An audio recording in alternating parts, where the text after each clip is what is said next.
Most of you have probably seen or heard about the stillblowingsmoke.org campaign that's been launched in California, and you may be asking yourself, why is the California Department of Public Health so against vaping when year after year more smokers are turning to e-cigs as a less harmful alternative to tobacco cigarettes?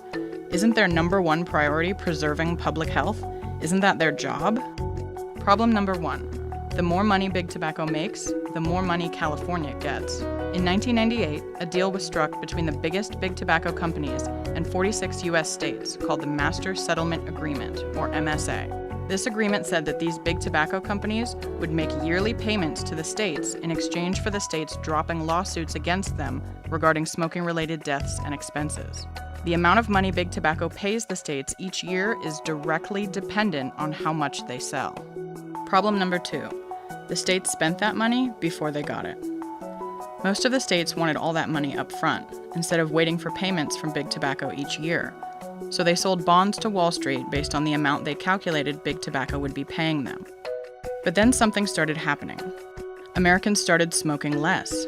Since 2000, on average, tobacco cigarette sales have dropped 3.4% per year. That sounds amazing, but not for the states like California. Remember those bonds they sold? They were counting on money from Big Tobacco, and since it's not coming, they can't pay back the bonds they sold, and either have to take money from other places or risk defaulting.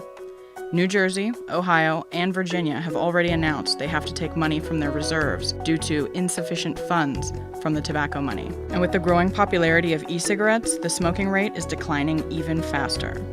California and New York are being affected the most, because they have the highest populations and are owed the most money by Big Tobacco under this agreement. In 2013, cigarette shipments saw their biggest decline since 2009, and many financial analysts say the cause of that severe decline is e-cigarettes. In 2012, Americans bought over 14 billion packs of tobacco cigarettes and 200,000 packs of e-cigarettes.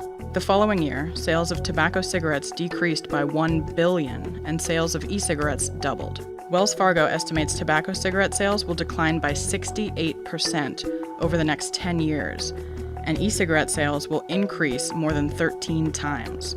So naturally, California is panicking.